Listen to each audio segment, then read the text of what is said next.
And it's on. All right. I'm going to do marker time. No, you don't have to do any more markers, Ellie. I'm going to do marker and time and Mordant. You'll just do your I'll thing. just start. All right. All right. It's 9:59 on the clock. All right. Marker time.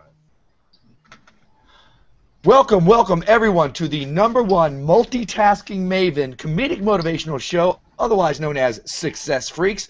Today's working title is episode 163, Listener Lounge with Ellie Collins.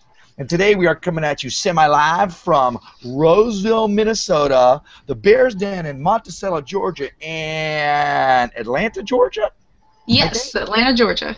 Atlanta, Georgia. And today we have a special guest for our first ever listener at Lounge, Ellie Collins of oh so many other things. But first, before we talk to her, we're going to talk to the dark side of positive, Charles McFall. I thought it was ladies first. So chivalry is dead. All right. Glad we established that. Chivalry what are we is talking dead, about but today? throwing your friend under the bus is not. How about that?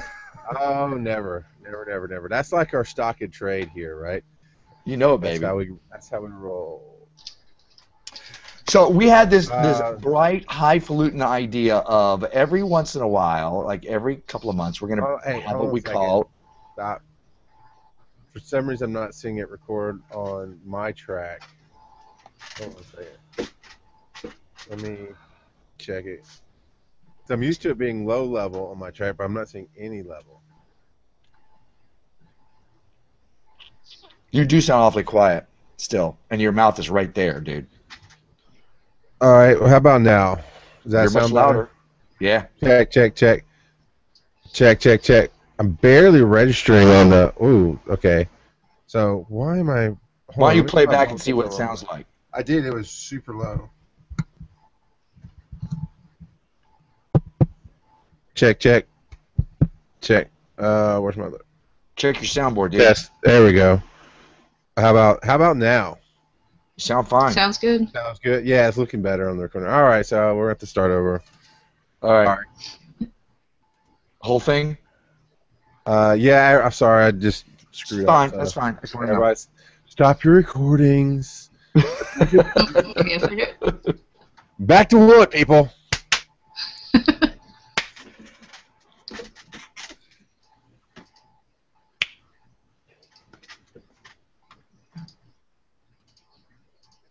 Check.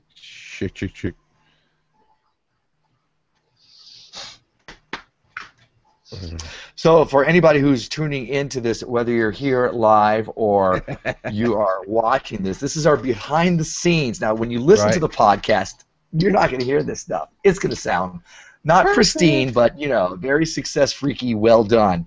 This, however, you get to see everything else. the not well done part. All right, start your recordings. Everybody's recording. Just let me know when you're recording. I'm recording. I am still recording. Well, you have to stop your recording. You don't need another marker from us, do you? Yes, we do. So you have to stop recording and set a new marker. Oh. Whatever. It's the back to one, stop your recordings comment from earlier. I heard back to one, everything else, I was just like, whatever. Yeah, this went way smoother when there was no video mirror for him to look at. We did this on Success Freaks. My pretty face. All right, I am recording now. And I'm ready to hit another marker. All right. 3, 2, 1, marker. Yeah. So now we'll do another. I'll do it. Another marker, time, and go. All right. Yeah. Marker, time. Welcome everyone to the #1 multitasking maven comedic motivational show, otherwise known as Success Freaks. Today's working title is episode 163, Listener Lounge with Ellie Collins. And today we are coming at you semi-live from Roseville, Minnesota, Atlanta, Georgia, and of course, as always, the Bears Den in Monticello, Georgia. And in that Bears Den, down in that dark, grumbly cave, that cave of where we have to begin everything over again and over again, the dark side of positive approacheth. Charles McFall. You know, if everything worked right the first time, we wouldn't have to be freaky about being successful, would we? Absolutely. So what is this listener lounge thing? I mean, is it your excuse just to have pretty girls on the camera? Because I'm okay with that. You got to balance my prettiness out. That's right. That's right. We needed a little more. I was gonna say a little more feminine here, but you know, we both shine that way sometimes. No, we wanted to show appreciation. We've been asking listeners to comment. We've been asking listeners to email us and to have more conversation with us, and some of them have stepped forward. Now, and some of them are true success freaks. They're moving forward. They're chasing and catching their dreams. Maybe they're having some problems. Maybe they're being successful. Whatever that is, we want to have a listener lounge to spotlight those people. And our very first person is somebody who I've met recently, and I met her through Success Freak. Well, you know, kinda. I met her before that, but really came on my radar through Success Freaks and her commenting. And she started talking about all the different things that she was doing and has done. And so I thought, what a great idea. Let's begin with her.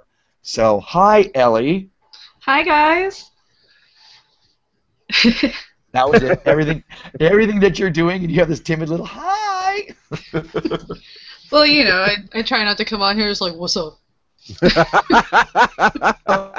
Yeah. You got your street cred. I do, thug life. Yeah. So you are involved. You have your fingers in a lot of different pies. You're involved with a number of projects. So why don't you tell our listeners what it is you do? You can either begin with what you're doing now, what you've done, whatever. Let's begin this conversation. I was a convention chairperson for 10 years. I was a podcast host for 4 years. I just recently finished up doing season 1 of the CW's The Originals as a Daywalker vampire.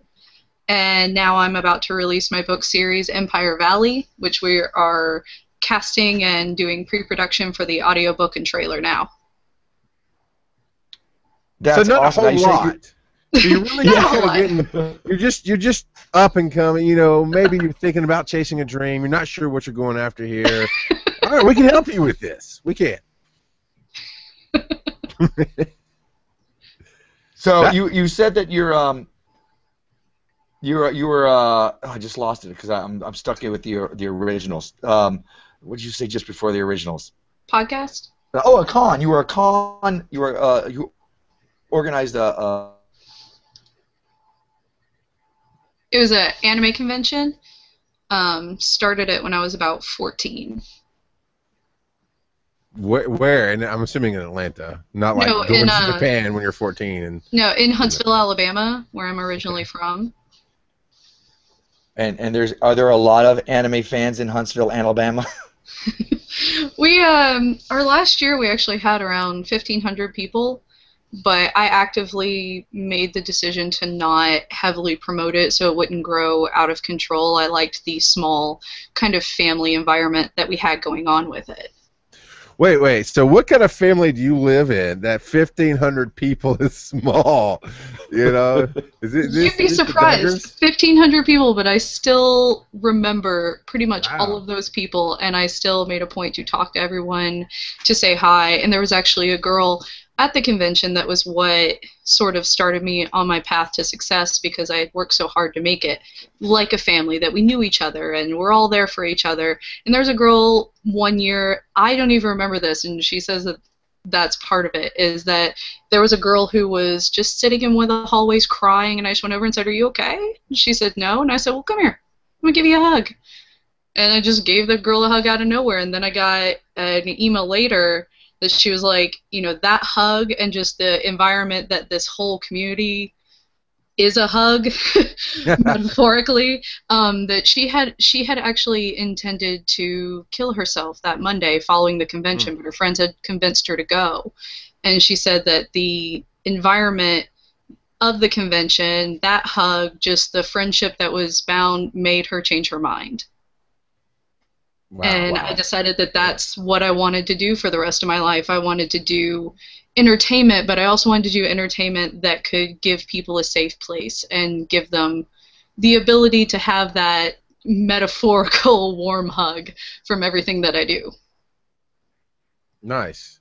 Now, going from 14, starting a conference, which I want to get into later about how you start something like that at 14 to that story. That is definitely what we call being freaky about success, being a success freak, is that you didn't set out to go, I want this one thing to happen. You set out to, the motivations were from inside going, this is so cool, I want to share the coolness, I want to share the happiness, and you grew a community that I'm assuming it's profitable because you keep doing it, otherwise you have to be independently wealthy to keep putting on something like that. I mean, at least break even. I'm not saying you're making money. I see you shaking your head no. I'm just saying. Break even is pushing it a little. Okay. Yeah, you know, so like, oh, every year I pour in $10,000 just to have people come and hug me, which, okay, there's a market for that too. There's a market for that too. But you're still doing it not to make tons of money, not to be a millionaire or to have this one thing happen. You had this inner motivation of sharing something awesome. And by focusing on that, you're doing some great stuff now. Yeah, and it's just, I don't know, there was something about that environment, because when you go to conventions now, you'll see a couple of your friends, but it doesn't feel like you're truly a part of the convention. You're an attendee. Yeah, well, Dragon Con. I'm assuming you've been to Dragon Con. Oh, yeah, right? I've been going to Dragon Con 16 years now. Oh, wow. But you know, Dragon Con, you're an attendee of it. Yeah, exactly. Whereas like what we wanted to do was everyone was a part of it. So I mean, we did things like we did all these little goofy little competitions. One year we had Blitzball, which is a thing from Final Fantasy X. It was just this pool game, and everybody got really amped about it and really intense. But like we did everything we could to include everyone in everything and try to have guests that people wanted to meet. You know, we wouldn't book the most popular. We would book that guest that you want to talk to, that's going to sit down and have lunch with you. Cool. I mean, it definitely sounds like fun. Yeah. And but you're not doing that anymore. That was part of the. Yeah, that Go was ahead. part of the. It doesn't make money. I was like, all right, it's a 365 job that, you know, again, breaking even was pushing it. So I go, okay, it's time to move on, because by that time, you know, I was in my mid-20s. So and now you're involved in the film community in the Atlanta area. You're on the CW's originals. What was your experience with that like? That was amazing. That was because I was a weird middle line. I got originally brought in as an extra, and then I got an email shortly after my extra stint. Like, my extra stint was literally, I'm a blip in the side of the corner as a bartender. And they said, hey, we really dig your look. We want to bring you back as a feature to be a daywalker. You won't have any lines, but you're the inner circle of the main character, so it's going to be a lot of work. Is that something you're willing to do? I said, absolutely. And I had so much fun, because there were some days that were extremely hard. Some days where you're outside, it's raining, it's 30 degrees, but you're still pushing through the scene and acting like you're a creature that can't feel cold. Nice. And it was my first experience working on a sound stage, which now I never want to go back from. I love sound stages. Well, you know, we're going to get more into this. We have to break here. It's a weird break because it's like a nice flowing conversation, but we do have to hit that mark here. So if you would like to know more about Ellie and more about Success Freaks, you can go to successfreaks.com and hear all the podcasts, and you'll have the video on the live page. We're recording the video now. You can hear us on AM 1450 WGNC in Gastonia, North Carolina. And, of course, find us on Facebook.com/SuccessFreaks. Check us out everywhere. We have email. We have Twitter. Come back. We've got more coming up next. Look at you hitting that time. Why is it not marking for me? Come on. Right here. Marker. Thank you. There we go. 8:59. All right, yeah. So we need to go. That's very interesting, your path to where you are. As a side note, are you going to Dragon Con this year? Yes, I am. Cool. I'll be there. I've got a panel on Saturday evening in the podcast track. Sweet. I will be there. Cool. Me. All right. So where are we going in this one, Mordant? Well, what I'd like to get into, we can continue our conversation a little bit about the originals and her experiences with the film community in the Atlanta area, but I'd really like to get into her stuff. Okay. So that's Empire Valley and her books and things like that. Well, we did the TV thing, so let's start with Empire Valley then. All right, sounds good. So, all right, I'm gonna do. And I want to apologize because in the very beginning, as I'm talking to you, Ellie, it sounds like I'm picking on her. A little bit. Oh. I was like, really? You're doing that? Oh, that's funny. And then I'm like, wow, you're kind of coming off douchey. Listener lounge where we punch you in the face. That's right. That way, it wasn't nearly as bad as you feel like it was. There's a little bit of a mocking there. I was going to say, I've had worse interviews, so if that's a punch in the face, hit me harder. Like, No. Oh, you know what? Maybe in On Beyond we'll talk about your bad interviews. Oh, yeah, that'd be fun. oh, God. All right. Don't worry, nobody listens to this. Oh. All right. And no, everybody listens to this. So if you don't want something out, you don't want to say it here. Oh, no, trust me. Try being wrong on a podcast with 5,000 listeners. Oh, yeah, there you go. You get 5,000 emails. All right, I'm going to do marker, time, and then Mordant, you'll take it off. 8:59 is on the clock. Marker, time. Wow! Welcome back, everybody. First ever Listener Lounge with Ellie Collins. And we've been talking to her a little bit about her past history, what she's done, things that she started, the convention she started, the TV. Now we're going to delve a little bit more into her personal project, her pet project. And Ellie, if you would just jump in on that, what are you doing now? You multitasking maven. Told you, I love that term. Right now, I'm getting ready to release the first book in a 6-book series that I have called Empire Valley. And we are also doing pre-production for a live-action book trailer to promote the upcoming book, and then doing a War of the Worlds radio play style audiobook as opposed to a book with a single narrator. Nice. Wow, that's fantastic. What is Empire Valley about? Can you tell us without giving too much away?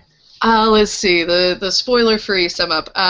Empire Valley essentially takes place, I say in the future, but not a flying cars future, but on down the road, it becomes recognized widely that supernatural creatures exist, but government behaving as expected, they round up all the supernatural creatures and ship them off to an island to be exiled permanently.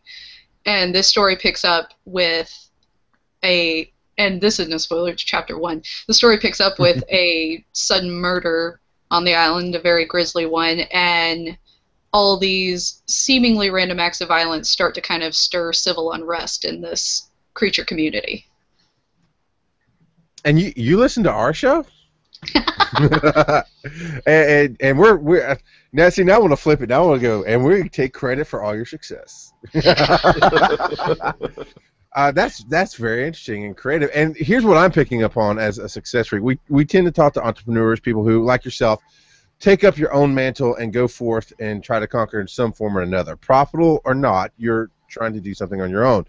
And what I'm picking up, I hear when you say we are getting ready to do a trailer, getting ready to launch. So tell us a little bit more about how you go from sitting on your couch with your laptop typing your book that hopefully somebody might read someday to now you have a team, because there's the we there. You have somebody working with you that you can afford, or somebody's paying for you to do a trailer or helping you out with it. And are you being published by a known name, or are you publishing it yourself? I'm publishing myself because I had 3 really bad conversations with publishers where one of them wanted me to change the entire theme to be dystopian, more like the Hunger Games. One of them wanted me to take the vampire character and make him a sole main character to bank off Twilight success. And just most of them wanted me to change the entire feel and emotion of the book just to make it essentially a money bank. And I had absolutely no interest in doing that. And in doing that, thanks to being a part of the convention and everything that I've done, I've got an amazing network of support of people who I go, hey, do you want to read the thing I wrote? And they check it out and they go, you have to share this with other people. I go, well, I don't know, are you sure? They're like, yeah, I'll help you edit it. And then I did an audiobook that was similar to the War of the Worlds radio play style, and I went, I was like re-listening to it, and I went, this is so much more immersive. This is so much more fun. Like, more audiobooks need to be like this. And that was when we decided to do that. And I worked closely with a local production company. And when I was talking about book trailers, he goes, you're not going to do one of those terrible, like, text flying around Windows Movie Maker things. And I was like, I guess not. Not now.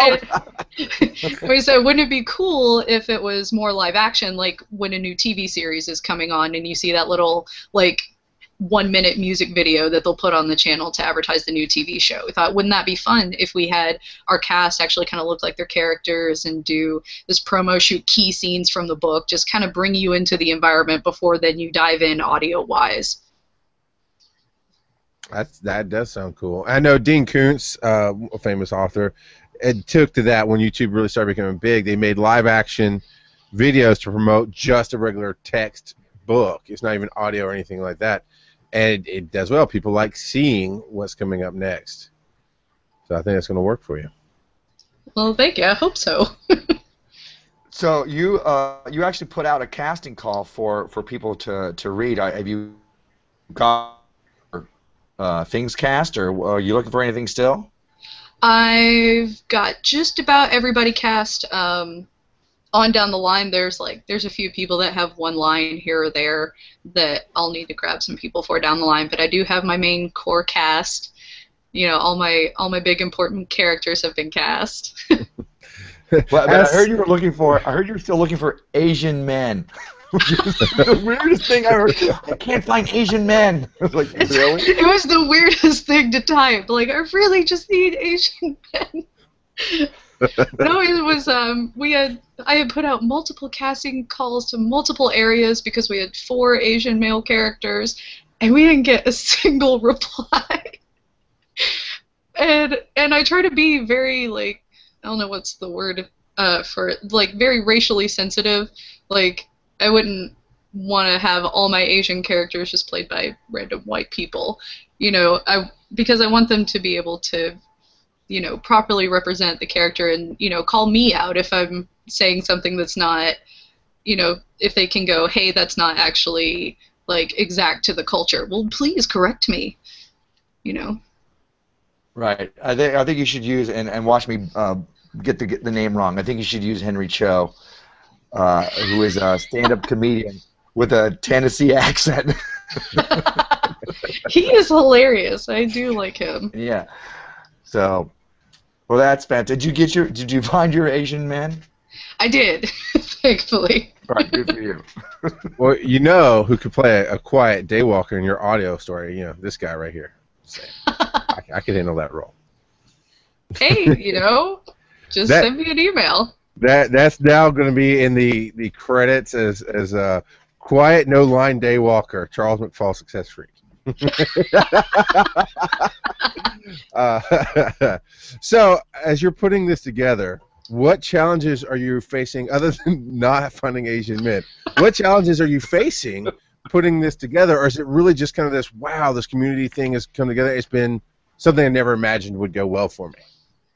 It's literally that. I never imagined it would go this fast. I never imagined I would have a cast that is so excited about this. One of the girls who plays the main character, Denise, she goes through a lot of emotional turmoil in the book. So I said, well, do you want to just read it so that it can help your portrayal better? And she goes, yeah. And I get an email the next day that she had already devoured the entire book.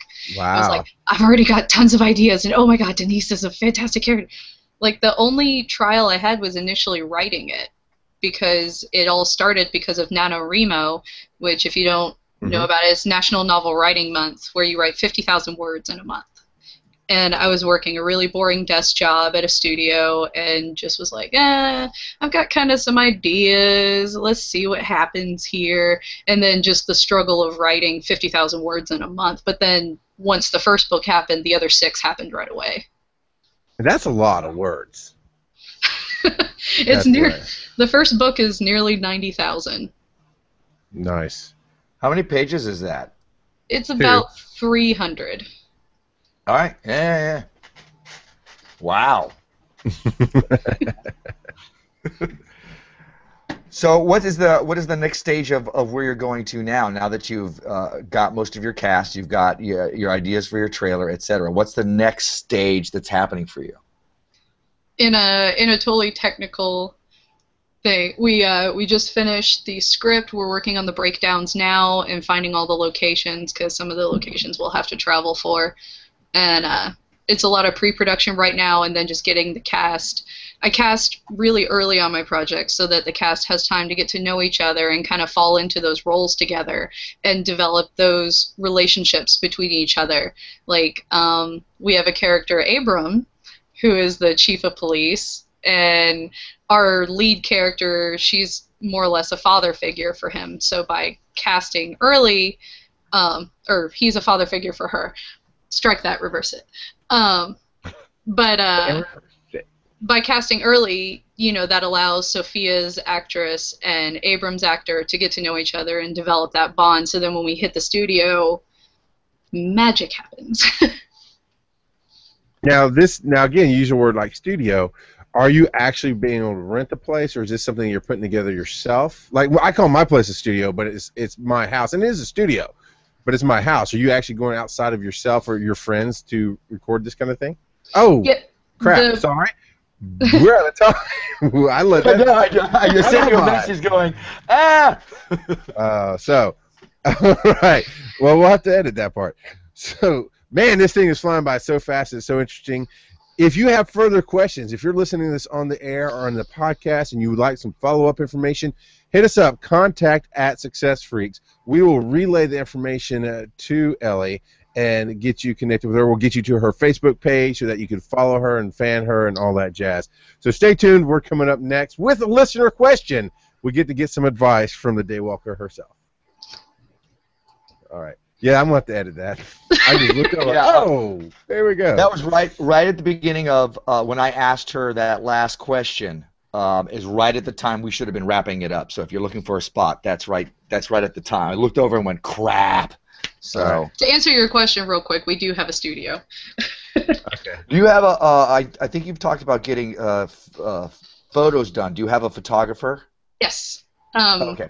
Yeah, we've got a professional photographer. We've got my roommate is the one who owns the production company, and they just bought out an actual recording studio with engineers and everything. So that's what we're going to be using. See, now that's what I'm talking. That's where I'm saying this to connections.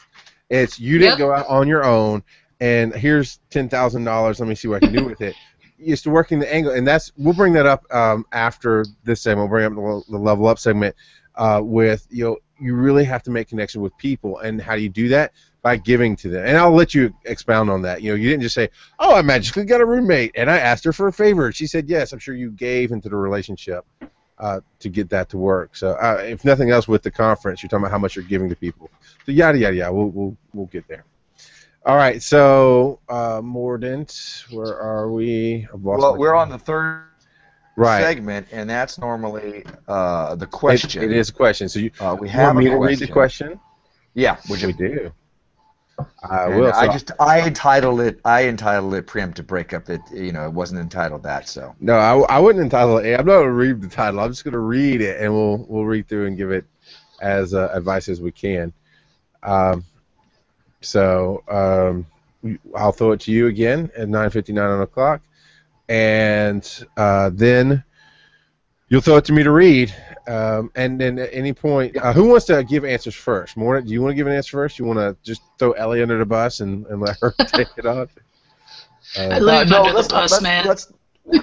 You live under the bus. We'll see how it feels. If I feel foggy, I'll throw it. We probably should book it to be nice and have future listeners who. I mean, Ellie's obviously you're a professional. You've been Now you've done TV, you've done podcasting before. Most of our listeners haven't done that, even the entrepreneurs. So I don't want to scare them off. So let's bookend it. Mort, you'll take the first response. Yep. Ellie, you'll go in the middle, and I'll come in the end and wrap up the segment.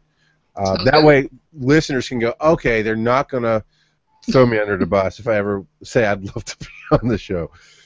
All right, so I'm going to do marker time. Mort, you'll come in with your screaming hemorrhoids, and we'll go with it. Marker time.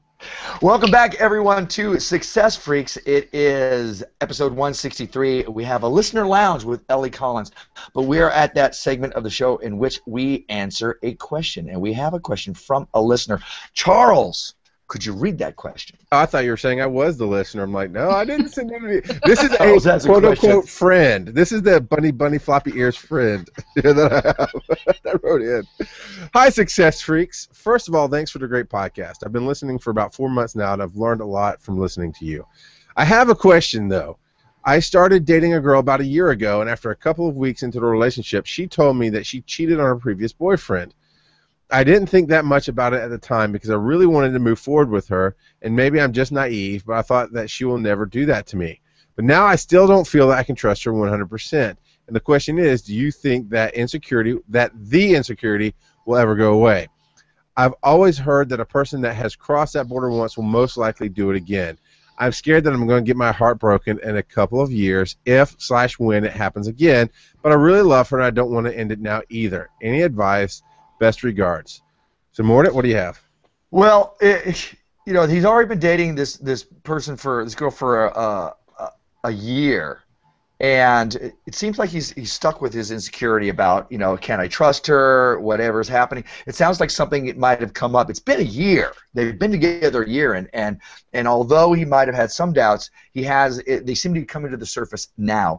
And that's the thing that you're going to have to deal with is your own doubts. It's, do I believe people change? Yes. Do I believe that they are most likely to do it again? No. I think that they are more likely. Once you've crossed the line, it's easier to do it again and again and again. The same thing with, eating your vegetables. The same thing with, horrendous things you do out there. Whatever it is. I cannot eat vegetables or I'm going to hell, but I'm going to do it, damn it. It's so good. Brussels sprouts or death. They're not likely to do it again. It doesn't mean it's going to happen, but more likely than somebody else who's never done it. Yes, the possibility is there. Are you in this relationship? Most every relationship I've had, I've been secure enough in myself and trusted the person enough that even when somebody came up to me and said, hey, I saw them doing this, I'm like, nope, I know this person. And I was proved to be right. I had no problem with them talking to, I had no problem with my girlfriends talking to other guys. I had no problem with them talking to attractive guys because I knew who we were in the relationship. And it was fine, and I knew who I was. I was comfortable enough. So that's the thing. That's the thing that you're going to have to deal with is your doubt, your trust. And if that is going to eat away at you like a cancer, maybe it's best for both concerned, not just for you, sir, but for your girlfriend, that you might want to rethink this. At the very least, you should be having this conversation with her and saying, hey, look, I'm having a problem with this. I'm not saying you're doing it. I'm saying it's my problem. If she has an open heart and she's able to talk with you about it, that's a good sign. If all of a sudden she clams up and starts slamming doors, it may not be a sign that she's cheated on you, but it's a sign that you guys don't have an open, intimate relationship with each other. Communication is not flowing, and that's a bad sign. So those are things you want to think about. All right, Ellie, what do you have? Well, this is a great question because I will say this exact situation was the end of my second marriage. Now, how have you been married twice when you're only looking like you're 21 years old? Oh, why, thank you. No, it was. I think it's. Wait, first of all, I have to ask: is this your question? Did you write in? Is this actually you? God, no. No, so my answer comes as the girlfriend from the future in this is we don't know the situation that caused the previous cheat. It could have been one of those, I was drunk, it was an accident, but you should at least know that it was a thing that happened, which in my opinion doesn't add a column to the more likely to do it again. If most likely if she cheated in the past and it was something that she would be willing to do again, she would not have openly admitted it. But if after a year you're still having these insecurities and these feelings and these worry, that was what literally destroyed my marriage, because then that turns into resentment. It turns into accusatory. The doubt festers. And when that doubt festers, it starts to take shape in other aspects of your relationship. And it can, not saying it will, but it can progress the longer it goes into a situation that becomes emotionally abusive to one or the other. Where she's fighting back because she's tired of the doubt, or you're fighting because you still doubt her. So I think if after a year you say you want to stay with her because you love her, you need to evaluate what that love means to you. Is that love that you're willing to one day forgive her, that you want to work on that doubt? Or if it's you love her but you have that doubt, then you need to reevaluate why you love her. That's my thought. That's a good thought. As always, I'm coming back to the why. It's all about the why. Why did she cheat in the past? What inside? And it wasn't because of something that guy did. I'm telling you, we do big actions like this, damaging, horrible actions, because of what we've grown up with and what's damaged us on the inside. So you got to get to the why. Why do you doubt her? For the same reason. I found that I was very jealous. I mean, I'm gonna I'm gonna hammer Mordant a little bit on his I trust all my girlfriends moment, and we're gonna talk about the dark sides of what we do. But I was openly jealous of my wife. I was super insecure, but I always put it on her. I always blamed her for having a bad family, for not growing up the way I did, and she didn't know what I knew, and I caused a lot of fights. So you have to ask yourself, why do you doubt her? Why didn't you talk to her about it then? And I can tell you, being 4 weeks into a relationship, it's because you're all roses and sunshine, and maybe there's some other more animal instincts to it that makes you want to go further, no matter what the road signs say. But as it's a relationship, and maybe things are getting more serious, and that's why this is triggering for you right now, you have to figure out what is it, and what is it in you that makes you doubt. Because we know when you deal with your own issues, like I was a big manipulator. I was a big-time liar to a sense of I could tell you what you needed to hear to get you to do what I wanted to do. I wasn't what you'd call the, what's the word, Morning, where they're somebody who lies compulsively all the time. Compulsive liar. Really? Okay. Now I just feel stupid. Habitual liar? Wasn't a pathological? Some of those words. I don't know. Thank you for all showing me up in this. That's awesome. But I wasn't that person who I had to lie because I believed the lies. I knew exactly what I was doing. I was getting you to do what I wanted. So I had a huge issue with people lying to me, a massive issue. But now that I've actually dealt with that crap in my own life, and I'm brutally honest sometimes, to a fault. I really try to cushion. I really try to mark my words and really be honest in a constructive way now. But for a while, and I think Mordant came in towards the end of this. For a while, you did, because I remember sometimes you were asking me something like to give you some kind of feedback. And I'm like, I'm not your girlfriend, dude. You can find that somewhere else. I told you you did a good job. Go away. And it hurt your feelings because I smashed you with a hammer unnecessarily. And really, there's better ways to handle it. And that was on my end. That was my fault, my problem. So what I'm saying is now I can be around somebody, I know you're lying to me, and so I realize it's only damaging you. And I know the truth. I'm not angry. I'm not upset. I'm not breaking off the relationship. I just know that most of what you say has a tiny fraction of the truth, and most of it's not true. So what I told that long story to show you is if you're doubting what is in you that's making you doubt. Are you afraid that you would cheat? Are you afraid you're not 100% committed? Are you afraid you didn't listen to her at the time, and maybe there's signs there that telling you she's cheating, but you don't want to see it? It all comes from within us. Ultimately, Mordant and Ellie said it best, is you have to talk. You have to communicate. You have to get it out. Maybe it's in a relationship, maybe it's not. But if you move forward going on now without dealing with it, it's like ignoring cancer. Well, the cancer will go away. Well, it actually doesn't. It just gets worse. So there's our 3 cents today. We have nice 3 varying inputs put in on it, and thank you, Ellie, for for giving us that unique perspective. I knew you were going to give a female side to it, but to have gone through it, we had no idea. So that's just perfect timing on everything. If you have questions for us, and this is a legitimate sent to us question, sometimes we do go to Yahoo Answers and pull them, but this one obviously was sent directly to us. If you have questions, you want to send contact@successfreaks.com. We will answer those questions for you. You can private message us on facebook.com/successfreaks. We can pick up answers from there as well. And Twitter, I mean, Twitter, you can direct message, but we probably won't see that one because we're not on Twitter nearly as much. But Twitter is @success_freaks. We will be right back with the How to Level Up Your Life segment of the show. And done. So this next one is 10 minutes, 59 seconds. Go ahead, sir.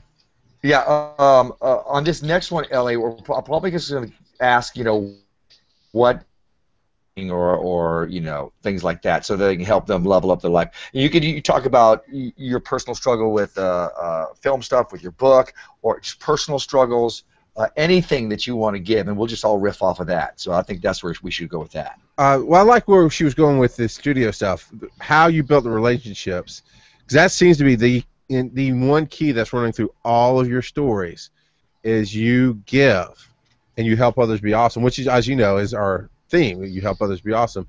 So take whatever you want, whatever you want to talk about, but obviously level up this is where I leveled up my life. This is where I changed it.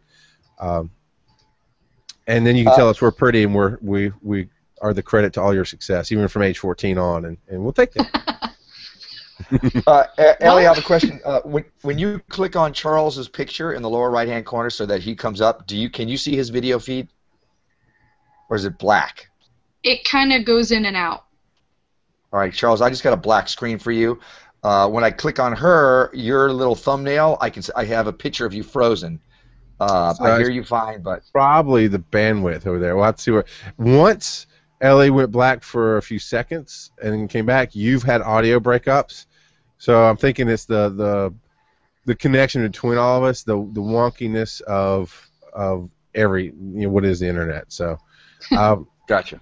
And that's why we all record our audio on the other ends. And for the most part, at least on my video watching, everything video-wise is running smoothly. So okay. We'll see what happens with the end product. So, all right, I will count off. The marker time. Morning, you'll start it, and you'll lead us into the level up. And about 3 minutes, I'm gonna really have to watch the clock. So about 3 minutes, that's when we'll wrap it and say, Ellie, tell us where to find you. So we want you to talk about. Hopefully, you have a fan page for your book, or you're going to develop one. You have a fan page. You don't have to give out any personal information, obviously, that you don't want to give out. But how people can contact you, follow you, be a part of the project, and that kind of thing. So, all right, marker time. The show is Success Freaks. The episode is a Listener Lounge with Ellie Collins, and we are now at the segment where we help you level up your life, pushing through whatever it is that you're going through, showing by examples, or just giving some advice. Now, Ellie, you've spoken to us about quite a few things that you've been involved with. Do you have any advice for anybody up and coming, whether it's for your businesses, your personal, or any more relationship advice that you might have? The piece of advice that I've taken to heart since I was a little kid, and I think has been my driving force my entire life, is a quote from Peter Tork from the Monkees that's, "Don't quit just before a miracle." And I use that to motivate myself, because right when you feel like quitting, you never know if that next day could be the day that it all works out. It could be, the next day could be that day where you figure out everything that is stressing you out. So if you just push through one more day, and then push through one more day, and then one more day, and that's honestly the only way I've been able to succeed, is by not quitting right before there might be a miracle. And that's helped you push through. Have you had some hard times? Sure, this was gonna all come together. Oh yeah, like even just with acting, the film industry is a very, very brutal industry, and if you're not a size 0, there is no shortage of people that are willing to tell you that you have absolutely no career, that you have no physically possible way to ever achieve anything. And I kept pushing and I kept applying for everything, going, no, you know, this next application may be the miracle. This next one may be the miracle. And keep pushing, and I kept applying for anything and everything. If it said brown hair female, I sent in my resume.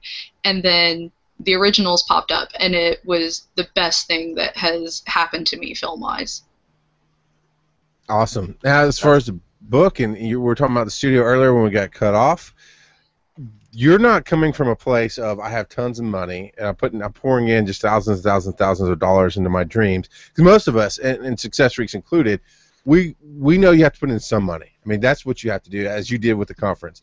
Ultimately, you have to pay for what you want, but most of us don't have huge resources. How did you come about getting all the opportunities you have right now? It's literally just, it's connections, which sounds like a cliche answer, but it's when you treat people well, people want to help you, help others, and they help you. You know, the production company that I work for, I do a lot of assistant directing work for them because I've known them for a long time. I've been good friends with them. I can help them get the project done that they need done through assistant directing, so they are willing to help me. So it's a lot of, you have to put positive out there. You have to put yourself out there to be the person who will help and who will work hard.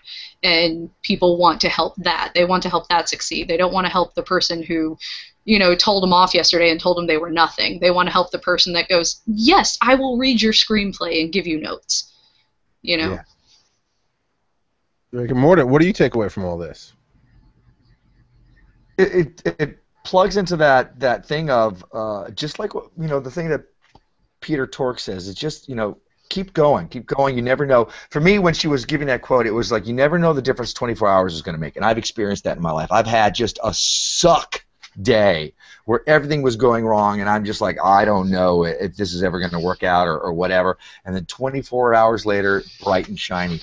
The story that comes to mind right now is the last Tortuga Twins theater show we did was the Christmas show.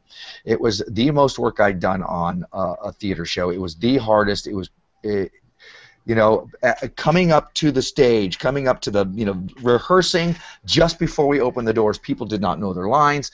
It was just, it's like, we're going to embarrass ourselves. This is just going to be god-awful, and I don't think we're going to pull it off. The magic's not going to work this time. And then we let everybody in, and this is minutes later. We let everybody in. There was actually a moment where Jeff Hall, D'Angelo, if you know him from the Tortuga Twins, had brought a monitor, and he was messing with the monitor so that he could, you know, have. I'm like, why stop messing with the monitor and you're learning your damn lines? But he put it there, and honestly, that monitor saved all our asses because there was so much improv. As soon as we hit the stage, everything was golden. Everybody hit their marks. Everybody improv. Well, there was so much improv, you had to look at the monitor. And actually, there was one of the guys that brought the monitor. He joked about it, you know. So you never know what's going to happen. Sometimes the magic just happens. Sometimes the whatever it is that happens for you because you keep going, because you keep striving, and you never know the difference 24 hours is going to make for you. Don't quit just before a miracle. Don't quit just because you can't see how it's going to come together. Because believe me, I couldn't see how that show was going to come together, and then it did. Probably one of the best performances we ever did. Everybody, it was magic for those people who were in attendance that night, and there's a DVD now. But those are the people that were actually there. It was something special. So that's what I take away from this. You know, I hear this. This is going on outside of the show here. There's some things going on, not today, right this second, but I mean in life, that I hear both of you saying to one step or another. Obviously, one thing that we say with Success Freaks is help others be awesome, and that's been just loud and clear. And Ellie's story today is she started a conference to be awesome and help others to be awesome, and kept it small intentionally. And even in your level up part, you're talking about you have to be the person that's there and do hard things and be ready. And I look at that and I see both sides to it. The entrepreneurs say, you know, you have to knock on 1,000 doors, and I always say you just have to be there for people, and you're doing both at the same time, meeting others' needs, helping them be awesome. They want to help you, and more along those lines too. What you're saying is you have to not worry about other people. stop focusing on what others are doing and just help others be awesome. And I know more and more stories behind that show. I know what you did that didn't come out today, but it was, I learned my lines, and I stepped up and helped with this video, and I stepped up and helped with this, and it's stuff that was outside of my comfort zone, stories that did not come out today about that exact experience, and that's what helped lead it to be magical. And yeah, you persevere through when you think things aren't going to work, but what gives me peace in this perseverance is when I'm saying, I'm doing everything I can to help others be awesome and to do what I can do. And okay, you're over there and you're doing your thing. It's not going to bother me because either it's going to work outside of me or it's not going to work, and there's nothing I can do about it. And that's something that I think we all struggle with in this road. So to level up my life, I'm saying I'm going to focus on what I can do and know that everything I can't do will fall into place or it'll still be fine. And that helps you carry on. So at this moment, we want to really get everybody's information out there so you can get a hold of us, you can get a hold of Ellie. So Ellie, why don't you share with us where you're going, when you're going to publish the books? I know we have an audience that loves that kind of information, writing. They love the kind of writing, and they're going to be anxious now after hearing you talk about it. When can we buy this book? So when can we buy the book? How do we find it? And how do we find you? The book release will be on October 31st of Halloween. So nice. And you can go to facebook.com/Empire Valley Series to like the page and follow. We'll be putting a special contest for people to get an autographed copy before the book comes out that will have my autograph as well as the core cast members. Nice. And you can follow me personally on facebook.com/FangirQueen. And that's my old handle from the old podcast. Spell it for us. Spell that for us? Yeah. Oh, sorry. FangirQueen, FANGIREQUEEN. It's a reference to Kamen Rider Kiba, a Japanese superhero series. And then also on Twitter at Ellie_A_Collins. Nice. And if they wanted, is there a generalized page or an email that you use if they wanted to volunteer their services to be in the audio production of the next thing? Absolutely. If you want to get involved with Empire Valley in any kind of way, you can send an email to empirevalleyseries@gmail.com. And I'm assuming you will have a fan page for your book, so we can all go like and share when you publish it. Yes. Sorry, I ran through it at the beginning. It's just facebook.com/Empire Valley Series. All right. That's easy enough. That's easy enough. Morning, where can they find us? You can find us at successfreaks.com. You can find us at facebook.com/successfreaks. You can find us all over the place. The easiest thing to do is go to successfreaks.com. All of our social media is through there. If you want to listen to us, we are 5 o'clock Eastern Time at 1450 WGNC. So for your drive, or if you would like the podcast to come to your iTunes, check us out on iTunes. We're Success Freaks there. That'll get it. Why don't you take us on out of here? First of all, I want to thank Ellie Collins for being with us today. This has been a blast. Thank you all for having me. It's been so much fun. Wonderful. And, of course, this has been our Morning Mon. And I'm the Working the Connections Bear. Nah, I don't know. Ciao, Success Freaks. Boom, baby. All right. So I actually got out of there a little early, and that's okay. Because, yeah, we have extra time elsewhere. Yeah. So, well, yeah, we may, yeah. Yep. All right, so I'm going to put 12 minutes on the clock. All right, that'll work. Let's see this. That's what I want. 12 minutes. Okay. At some point I wouldn't mind having a conversation with you, Ellie, about the needs that the production company has. I do a lot of directing and audio production and video stuff. And awesome. Yeah, they just acquired the studio, so which is a perfect time to get in and help out. So yeah. I've got your other email, the anti-Roxy. Yeah, that's my personal one that goes to my phone. Everything else I have to log on and check. Yeah. Yeah. So I'll shoot you a note, and you can pass on the information or whatever. And if they need something, maybe I can help them out. Awesome. So I'm actually moving up to Conyers, so I'll put me within 20 minutes of downtown. That's where we shot the originals. In Conyers? Yeah. All those scenes that are in Louisiana are actually downtown Conyers. The whole town. Yeah, okay, because they kept shutting down traffic. Yep. I'm like, what are they shooting over here? That's kind of nifty. That was us. All right. And, of course, well, you may or may not know, the other CW original, Vampire Diaries, is shot in Covington. Yes, we're the spin-off of them, so we get a lot of stories back and forth. Okay. All right, cool. Cool. Yeah, I was a little too old to watch all that. So I don't know. Here's what kills me about some of this stuff nowadays is great stories. Like I've watched most of the what's that vampire? The Cullen vampire series. Twilight. Thank you. I've watched most of it. Great lore. Well, great lore. I mean, if you get past the teeny bopper stuff, great lore. I thought, don't say no. I think it was. But that same thing with Vampire Diaries is like, I have a hard time getting past the teeny bopper drama to see what's writing underneath. Because that's the CW. See, I have a hard time with Twilight getting past the glorification of an emotionally abusive relationship. Well, okay, but that's teeny bopper drama also, right? But that's honestly part of why I like the originals. Is we're much darker. We departed from it. There are days I walk in and they're in the middle of having a conversation of, does a human heart bounce when you drop it? What are we doing today?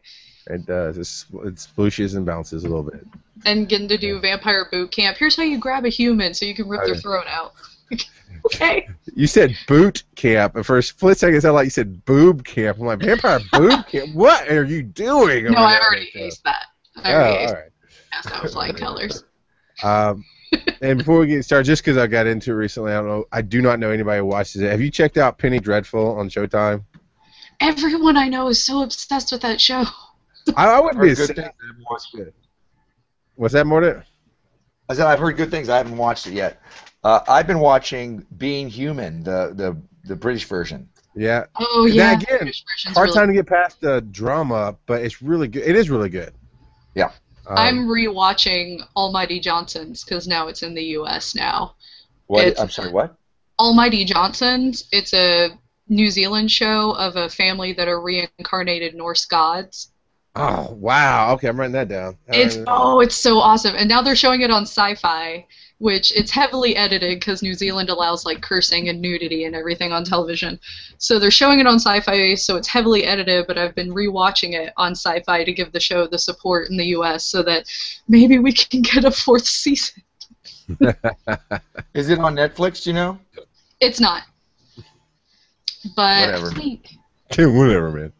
They came out with the DVD in New Zealand, but even the cast is like, we understand that our foreign fans are gonna illegally download this because there's no other way for you to watch it. So we'll get to I'll watch the promo video later. So here we go. So what I want to do with On Beyond is I want to throw out just a general question, and the question is based off the question from the listener. Have you ever doubted in a relationship, yourself or the partner? And then of course you shared a little bit, Ellie. So I want more to lead with that, and we'll talk. But I want to talk about what you did with it, or what you would if you did something wrong, what you would do with it to be better. This is always with the level up. What did we learn from it? So that would be the discussion. I'd like to take this down, and Morta is free to hijack this at any point. So he's like, no, I want to talk about TV, and we will. Because this is just, I'll be honest, to fill in the extra spot, because we do ultimately 41 minutes for the radio, but we like to do an hour-long podcast. So we'll still fill in the extra for that. It'll be about 54 minutes-ish when we're done with it. So, all right, I'm going to do marker time, and I'll lead this in. Hold on. All right. My time. All right. Ready. Marker time. Welcome to On Beyond Success Freaks, where we go bigger, badder, better, more into the topics of the evening. Today is the Listener Lounge featuring Ellie Collins. And I had to think about it because I was like, Ellie Gould, Ellie Nelly. I don't remember who I'm talking to now. And like a lot of people in entertainment, we actually have to know her real name to connect, and so it gets a little confusing in the voices in my head. But we'll get there. We'll get there. Hey, previous episode.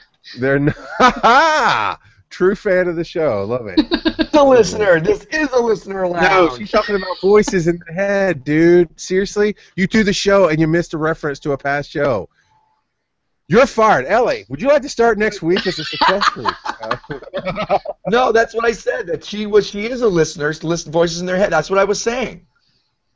Listen to your partner, dude. I heard you say, don't listen to her. This is a listener. I don't know. You can't even remember her last name. This is my show. I want to drive it where I want to drive it. How do we actually get on Beyond Success Freaks? This is the we're at On Beyond Success Freaks. This is the wind down and the follow up and things that I heard I wanted to tackle. I liked the question from the listener about relationships, and I heard, and as I do, this is why I'm the dark side of positive. I heard Mordant say one thing when I know there's a rounded thing, and what I heard Mordant say in the answer was, it sounded like to me, as he does a big rounded circle in the video, it sounds like to me that every relationship you've been trusting, and maybe you have, and this is why I'm going to ask a question, but you say, I have no problem trusting my girlfriends, they could talk to beautiful people, and I have no problems. And I went, I want to ask a question that might bring out the humanity. Is it true that you've always trusted? So here's the question. Have you ever doubted yourself or your partner in a relationship, or doubted the relationship itself? Anybody can go first. I'll jump in because I'm gonna. Okay. I've only had 4 girlfriends in my life. The very first was a short-lived one, but it happened late, and we were both. It was for about a couple of months, and there was nothing wrong with that. My second girlfriend was a long-distance relationship, and we were very open and honest with each other. So there were times where she was with somebody or I was with somebody, and that was not part of the dynamic. It was not, hey, we have an open relationship, this is okay. It wasn't okay, but we were honest about it. And the hardest part about it was coming to the person and going, by the way, this happened. It didn't happen a lot, but it was we had that level of honesty with each other. And although I've only had 4 girlfriends, I've dated on and off. And usually there's enough of a connection that I don't believe that there was any impropriety with somebody else. And that was the thing. If you have enough of for me, I had enough of a connection, and so I believe communicate to one another, there won't be an issue. And I've heard from a lot of my female friends, oh, I'm not allowed to talk to this guy. I'm not allowed to talk to men because blah. And it sounds more like their partner has so much insecurity and low self-esteem that they're not comfortable with them having a well-rounded life. And I'm not that guy. It's like, you can talk to anybody. You know, I travel the world. I'm an entertainer. You know, it would be unfair for me to go, no, I'm sorry, you can't talk to men. While I am talking to my fans, male, female, it doesn't matter. So, no, I just have that kind of confidence. Yeah, well, but how did it? Let's go back. How did it affect when you're talking about the relationship where you were gone for long periods of time? You're with other people, they're with other people, but you did not have the open relationship. How did it affect the connection to that person? Because obviously you were able to talk about it with them later, but I know you and I are very different people. We've talked about this many times in private and in public, but I know that if I were gone from my wife, and even when we were dating, if I were gone for long periods of time and I was with somebody, there'd be no understanding. It'd be like, well, thank you for telling me. Don't call me again. Right. You know, because we had that connection. It's like we're to each other. So how did that affect you in your relationship? Well, this was the first time that I was seriously with somebody for many years, for decades. I mean, this was my second girlfriend. The first one was in my early 20s. This was in my early 30s. It was painful when these things would happen, but we would come to each other. It was, and I was so much, you know, you can call it infatuation or whatever. I was so much in love, and she was feeling the same way. That it's like, look, we're going to be honest with each other. This is the way we're setting up our dynamic. It may have not have been the healthiest one. It was the one that I was able to grow into at stage. Would I accept that now in my life? Absolutely not. Absolutely not. You know, if you've been with somebody else, and well, that's okay. Now you can go be with that person because we're done now. But that was a stage. That was where I was at. You know, at that stage in my life, and we're still friends, though we haven't talked in a long time, and we parted amicably. but you know, it's just who I was at that time. It's part of the growing process. Us as humans. Okay.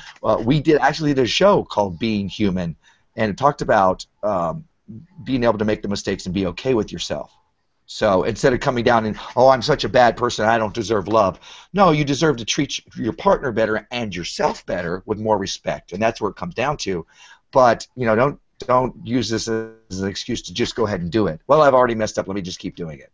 You know. Eat your vegetables and cheat. That's what we're saying on Success Freaks.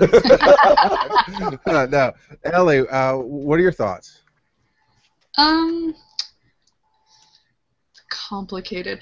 As far as the jealousy goes, I think it's kind of a complex issue with people that jealousy will happen. Like, just in my experience, there will be a hint of it. Even if it's just someone who suddenly is much closer to your partner than you feel you are, like, it's going to cause that twinge. But, and this is like a horrible cliche acting term, like, I take that as my cue to level up myself. Like, why am I jealous about this? As opposed to turning that onto the person. You know, because I'm a very affectionate person, I'm a very loving person. I just sent a text to a friend the other day. She was feeling down. I was like, I love you and you're a beautiful soul. And, you know, my girlfriend doesn't get upset about that at all because she understands me and I understand her. And if there's anything that makes one of us feel jealous, we go, okay, well, why does that make me feel jealous? Maybe I just need to learn more about this person. Maybe I need to get to know them better. And in getting to know them better, you can see if maybe you were just being paranoid or maybe there is something. But you take that as a cue to take action yourself as opposed to projecting your jealousy onto them and hurting them for it. That's definitely an interesting take. And I agree. I didn't want to sound like I'm like, well, but here's my take on it. There's always a pride and jealousy. And I don't mean pride like pride goes before the fall. I'm talking about I'm proud of what's going on. I do very well in what I do, so I'm proud of my work. You know, the good kind of pride. Pride and jealousy are almost a flip side of the same coin. That's not quite the way I want to say. They attract each other, right? Okay, so when I was first dating and then first married, I'm very proud that I have this awesome, beautiful woman who believes in me and loves me. And to a part of that, she's mine. To the point that, as with me being a man, I had a lot of female friends. I get along with females better. I had more of this alpha male thing going on. So if you were challenged by me, then it didn't work. And it is very much a protection of an ego thing. Well, she had the same thing with women. So she got along with guys better. So, of course, all of my friends that she met were female. There was jealousy there. All of her friends I met were male, and there would be times we'd go out to eat in the town that she grew up in, and there's some guy that is good looking, and he's sitting there flirting with her, talking with her, and I would get jealous, and I would say ugly things to her and make her feel bad, and it was within me that was there. But even now, there's a point of pride that if somebody would hit on my woman, I would be like, yeah, you know, she's a good woman. You have no shot because I know you're not her type. There's no jealousy, but there still is a protectiveness there, jealousy that if I see her laughing with somebody else and for some reason we're in a harder time and she's not laughing with me. And here's the odd thing. I'm going to go ahead and throw myself under the bus. Here's a really odd factor of it all. I got jealous of the dog. Okay, so we went through, this is a couple years ago, we went through some hard times where she was stressed with the marriage. We had, I think it was 2 kids at the time, but they were both little. I'm working all of the time, you know, always gone, trying to make the money for it. So financial stress, we weren't really talking to each other. There was no cuddling. There was a lot of lack in our marriage. And I finally said something because I realized how stupid it was in my head. But I had to say something because I'm feeling this rejection and this darkness, and like, you pet the dog more than you pet me, you love the dog more than you love me, and it was a stupid way to start a good conversation. But yeah, I got jealous of the dog because she was always like, oh, I love you so much, and she's petting the dog and it's in the lap, and there was this gap in the couch where the dog would take over and I'm on the other end. But it led to something good, which was communication. So now that anytime anything comes up, if we have a problem, and honestly, Success Freaks has changed my marriage. It has changed how I deal with her in this house in a good way, that if there's an issue, we approach it gently, I approach it gently, saying, "I think you have an issue with me or with something going on. What's going on?" Or if I'm grumpy and their signs are there, and she's like, "You need to take a nap. You're grumpy." I'll figure out, okay, what am I not dealing with? And here's how I talk to you about it. And she's done the same. She's been like, okay, I know it's my issue, but here's what's going on. And sometimes just talking helps things. Morna, have you found that in relationships now, I'm not talking about just with the girlfriend now, I'm talking about with the Tortuga twins, with me, with anything in your life, have you found that sometimes just saying something out loud to a person that you can trust, that you know won't go crazy on you, helps? Yeah, I think that's the one thing that keeps most of us sane. You know, and you were talking about earlier in this, a lot of these problems come from when there is a lack in the relationship, and that may be communication of some form or other, whether it is the intimate, physical contact, even just cuddling or whatnot, or just conversation with each other. And there's usually no jealousy unless that's not happening in the relationship, and you see somebody else getting it. Then it's like, hey, she's not giving me the best of what she's got. She's giving it to somebody else, or he's giving it to somebody else. So, yeah, I think communication, conversation is the best way to approach this and say, listen, this is what I need in a relationship. This is what I expect in the relationship. And we've talked about the book, The 5 Love Languages, how everybody has different love languages that feed them, and one of those is words of affirmation. I need to hear good things about me from my partner. It's very important, whether it's my intimate partner or my business partners or whatever. It's how I feel good and I feel secure once it's there. There's a good, I'm filled up with that. I can do anything then. I have the strength to be able to go, no, she can talk to anybody she wants because she feeds me. I'm sorry, the way you said that, I'm sorry, it tickled me. It was cool. It was cool. Some it's acts of service, which is also cooking, or taking garbage. Everybody's different. Everybody has a different primary. Some it's gifts, some it's quality time. Gentlemen, if your woman is complaining that you don't spend time, even though you're spending a lot of money or working to put a good roof over her head, she wants time because that's her love language. And there's whatever the 5 are. I don't know if I covered them all right there.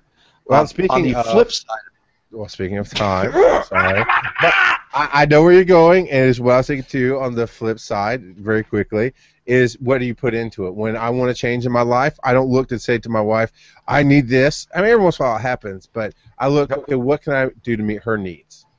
And then once I start, helping around the house and seeing the things that she always talks about, it makes things better. Ellie, do you have one last thing to throw in?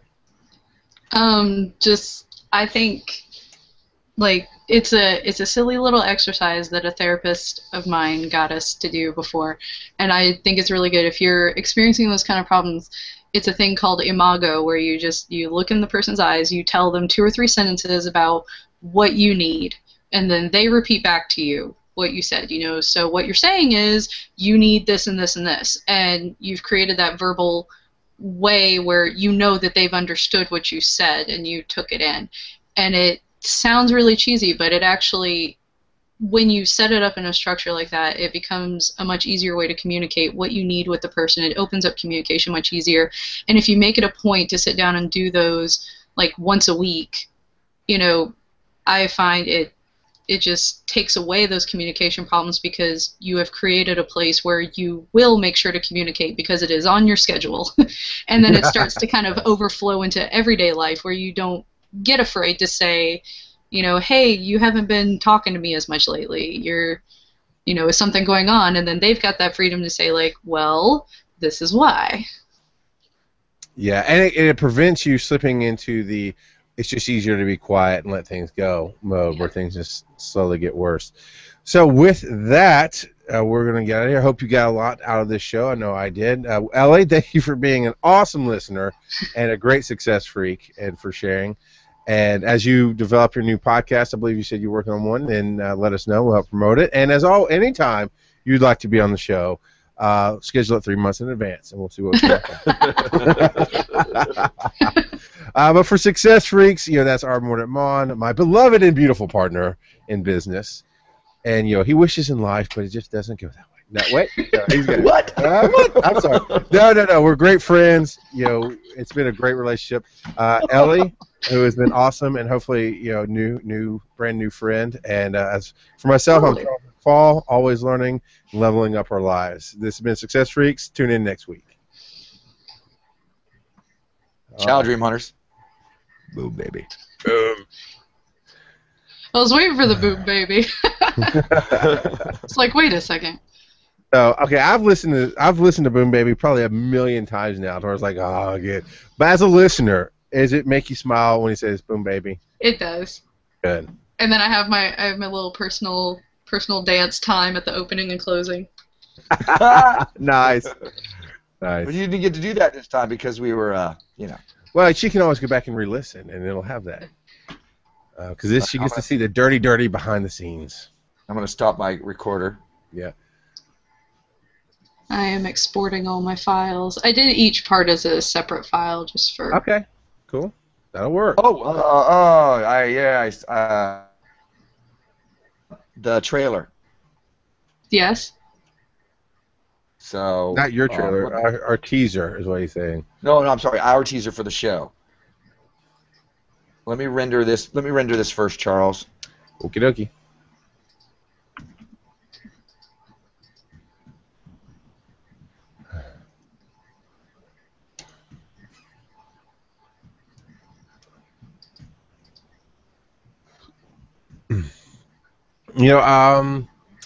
What movie was being shot out here? There's some Rob Zombie film being shot in Atlanta about 5 or 6 years ago. I just got tagged on Facebook with, Lauren, you need to watch Penny Dreadful. I haven't watched it yet either. Well, here's the interesting thing about it. So the other night, Erin and I Erin's my wife. Erin and I were going through just TV shows going, okay, we want to try something new. What's going on? Well, we're flipping through Showtime, and it had the was it Showtime? It could have been HBO. It doesn't matter. It was the Cinemax has a new show, but they were showing a special presentation on HBO is what it was, of it's called the something. It's a hospital in New York in 1900s. The Red Band Society? No, it's like the Met or something like that, but it's short for whatever the hospital was called. And it had a face we recognized. I can't remember the name of the dude. And so we're like, all right, we'll check it out, because Erin loves period pieces, and it was just a little slow. It wasn't our flavor, but for whatever reason, maybe it was the gore of they do a surgery like in the first 5 minutes, and there's blood everywhere, and it's 1900s, and they're trying to develop C-section, which doesn't exist at the time, and save a baby, and this and that. And it's something about the whole feel of it made me go, you know what? I would love to watch something like Supernatural, which I'm a huge fan of Supernatural, but set in like 1900s with the old stories of Frankenstein and Dracula and werewolves, without the newfangled toys and stuff of today and all the knowledge. Just all new, and we're discovering how to kill these beasts. And about 2 hours later, we're flipping through Showtime, and sure enough, Penny Dreadful pops up. I was like, what? I would like to have $1 million in my bank account tomorrow morning. But yeah, and the first episode of Penny Dreadful was really good. The others are steering away from the first feeling, but I'm sure the whole season actually is ultimately going to be good. I see them doing a bigger arc, and I've liked it. I'll have to check it out. I've got a love-hate relationship with like gory, scary stuff. Like I just played this indie horror game yesterday and could not sleep last night, but I loved it so much. It's a game called Five Nights at Freddy's. It's only $5, and it's a really quick game, but all it is you're an overnight security guard at like a Chuck E. Cheese type establishment that the animatronics come to life at night and come after you. You have a limited amount of power, and all you can do is check the security cameras and close the doors to the security office. Those are your only options. And if they catch you, then you don't see it, but if they catch you, they stuff your body into an animatronic suit. And it's so simple. Like you don't do anything in the game other than just you're checking the cameras, you're closing the doors, but that paranoia and that fear is just, it's intense. It's crazy. There's so many like playthrough videos of it now, and I was just screaming the entire time. And then I was like, now I can't freaking sleep. I don't ever want to go to Chuck E. Cheese again. But that game was so good. That's definitely what got me into Dead Space. Even though there's a lot more action and weapons, and you can you can defeat enemies. There was never the sense of a superhero to that game. Yeah. And yeah, big fan. All right, so as you've listened to the show, you know we do a teaser at the beginning. Morning, are you about ready? I am having a little trouble with Reaper, so I have to restart it. Fortunately, I was able to save. Let me throw this to you, Mordant, that you may or may not. I didn't actually know until it happened.